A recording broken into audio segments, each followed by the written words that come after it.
Hello readers, and welcome back to Chapter by Chapter. In the last chapter, Isla proved she can't even make a man feeding her chocolate sexy, and Grimm was set up as a level of badass I'm sure he'll never meet. This chapter opens with Isla throwing a sword at Celeste. Not to, at.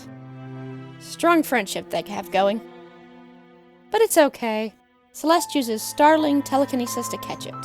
We're told starlings think that weapons are clunky and useless, despite them being a major export, because starlings are apparently also metal benders.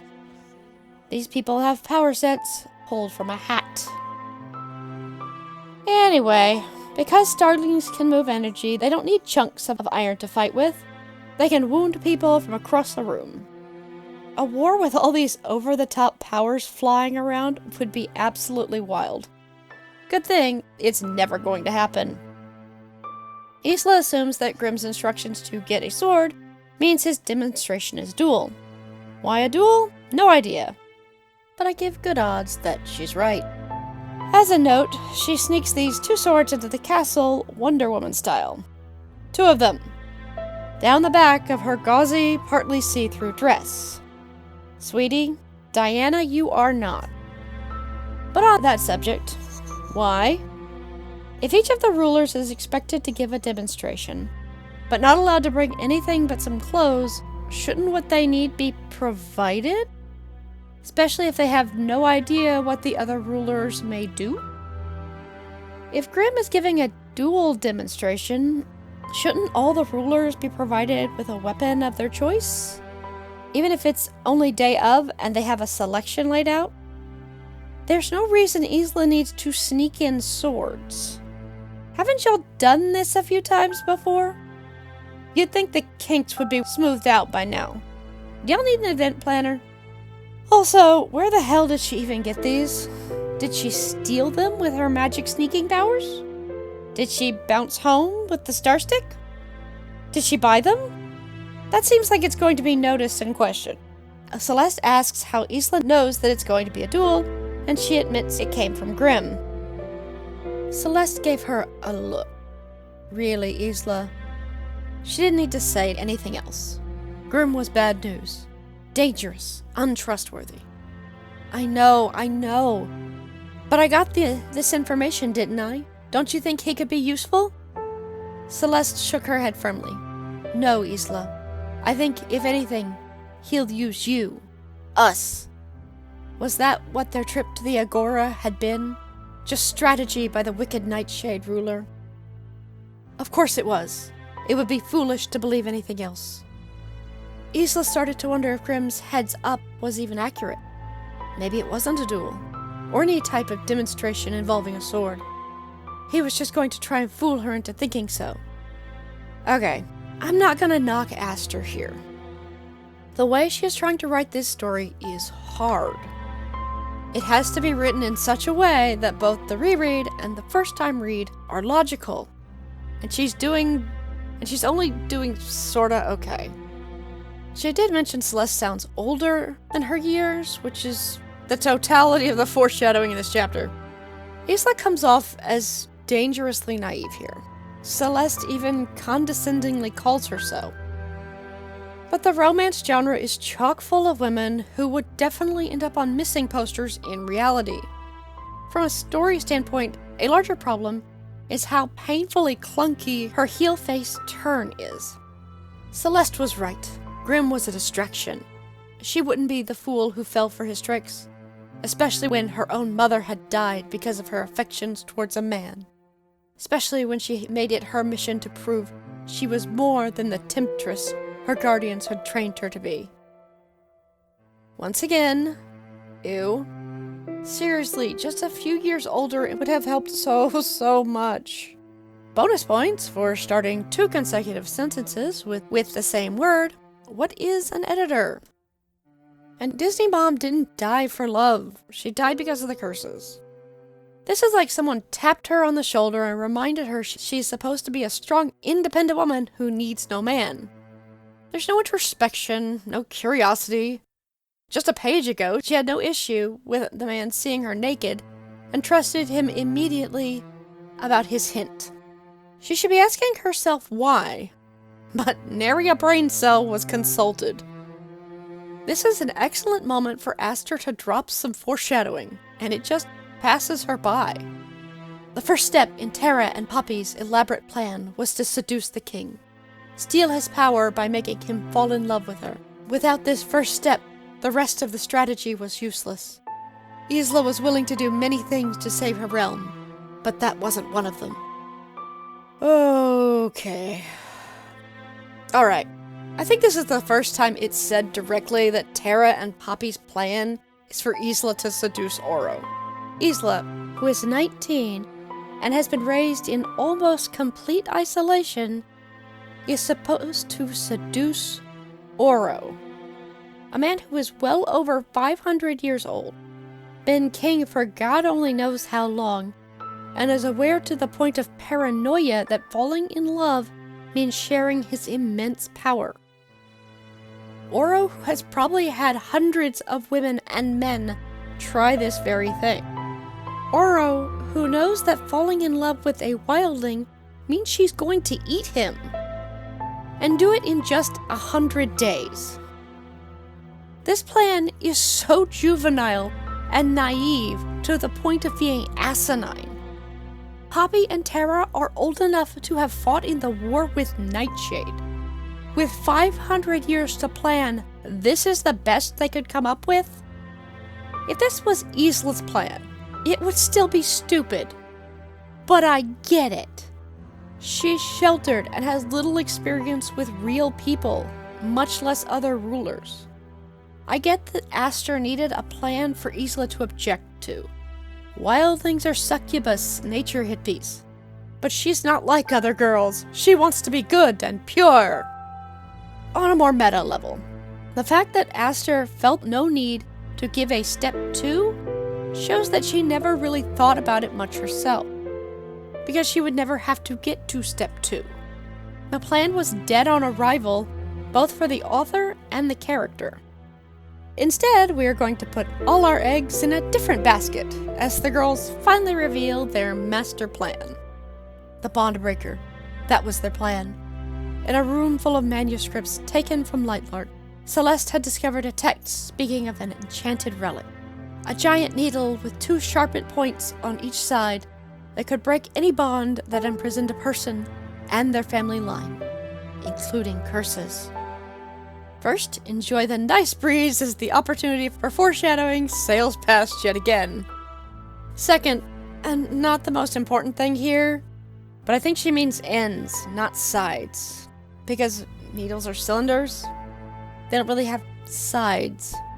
Unless it looks like one of those spiky massage rollers. What is important is that the idea is kinda stupid. But all MacGuffins are stupid.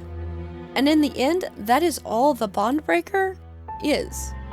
It exists to move the players around the board so plot stuff can happen. The fact that if the rulers of Lightlark had any sense whatsoever, and I realize that poor little 2-letter word is doing a hell of a lot of lifting, one of them would have done the research by now and either broken the curses or realized it was a poison pill. This is part of why MacGuffins, as a whole, have fallen out of vogue. They strain credibility and break the suspension of disbelief. If the Dark Lord has but one weakness, why didn't he toss into a volcano on day 1? Why would information about a magic object capable of ending 500 years of curses be sitting around in a library that should have been searched for such information 500 years ago? But our MacGuffin is in place, and I will call that forward movement on the plot. But everything in Lightlark had a cost, and the Bondbreaker's cost was blood, enough to kill even a ruler. That is why, to their knowledge, it had never been used before. On Celeste's chamber floor, they had come up with a plan to split the cost between the 2 of them. And why would no other ruler be willing to split the cost? Maybe you could argue that they didn't want to at first, but again, 500 years of misery and death. Actually, this could kind of be badass dystopian if done well. There's a terrible curse, and the ruling class has a solution. but that solution would inconvenience them slightly. So the lower class must suffer terribly and die horribly. Wait, I think I think that's just capitalism. Anyway, MacGuffindom and all the rulers except the special Sunflower and her special friend are terrible people. Moving on. The Bondbreaker is in one of Lightlark's libraries, but they don't know which one. Celeste would search the Star Isle library first. Hopefully it would be there. If not, the Starling would have to go to great lengths to procure the tool Isla would need to access the rest of the libraries. Like, maybe, as a suggestion, a magic star-themed stick that can teleport Isla anywhere she wants? This is becoming a repeating problem with the star stick. It was introduced for a cool opening and then forgotten. Low limitations on where it can take Isla have been stated.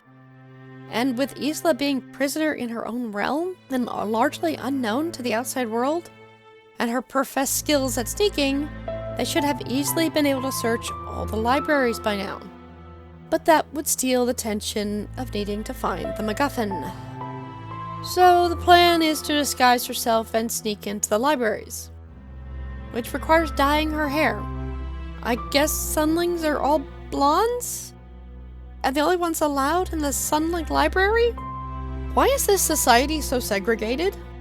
Lightlark was created with everyone living together, and they immediately divided themselves up by power set. Then banished those with undesirable powers. Now they can't even share knowledge? Maybe if you worked together more, you wouldn't be in this mess. Just saying.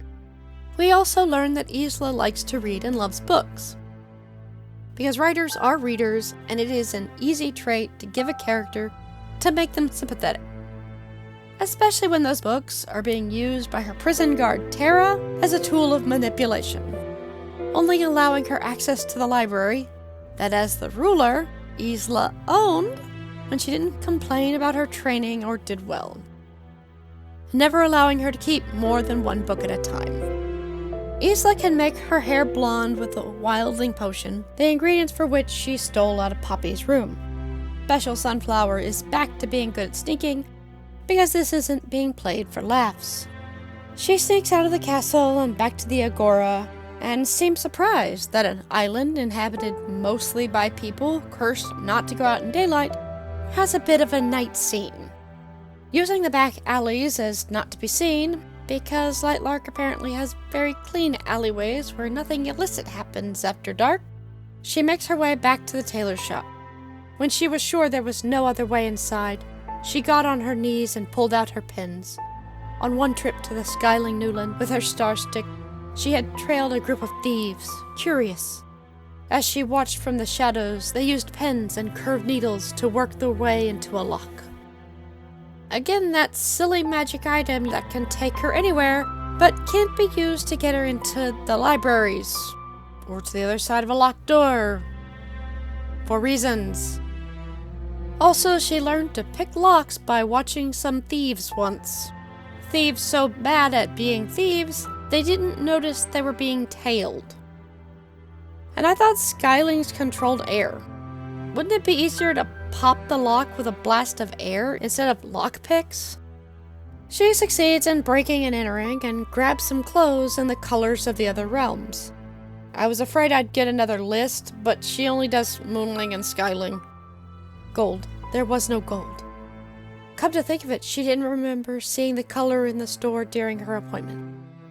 Did Sunlings not use the same tailor as the rest of the realms? There's no mention at all of Nightshade Black. Not to worry, I'm sure her boy toy will let her in. The fact that she is wondering about there being no Sunling gold, but gives no thought to Nightshade Black, is kind of a problem here. Esther knows she won't need the black, but Isla shouldn't. She should be wondering just as much about the lack of black as she does about the lack of gold. Or maybe Nightshade doesn't have a library on Lightlark at all, because they left almost immediately. But that isn't mentioned. Seems like a good place to hide something, if you ask me. That said, I accept the rulers having to parade around in assigned colors for their very special event. But do all the people have to wear their colors all the time? Is it a law? Is there punishment for being off-brand? Why the weird segregation in this world? Are people not allowed to interact outside their social group? God, no wonder Nightshade pieced out on day 1. Second, let's just assume that this is the tailor for the Centennial. That's all he's doing right now, and is closed to the public. Why would he have Sunling Gold? Oro lives here. He's not confined to just what he can bring. Third, Grimm is probably the only Nightshade on the whole island, since they are persona non grata as a race. If no one ever wears colors of another realm, the only black on all of Lightlark is stuff specifically made for Grimm. And that's not gonna fit the special sunflower. But again, this isn't a problem that will come up, so it can be safely ignored by both Isla and Aster. Isla hears people outside clinking glasses, so hides in the dark for half an hour until they move on. And then she sneaks home with her 2 dresses. End of chapter. Without rehashing the same problems yet again with Aster's writing, most of this chapter feels like a missed opportunity. What Aster is trying to do is have a story that needs to be read twice to get the full impact, without having to do all that pesky foreshadowing. She wants the ending to change how the story feels on the second read, which means she misses the places where hints could be dropped that something is rotten. And what she's trying to do isn't impossible, but she isn't a good enough writer to pull it off. Not that she can't be one day, if she's willing to put in the work. So please join me next time, when hopefully we'll get a little action in this adventure. Thank you for your time. Let me know how I can improve your shelf.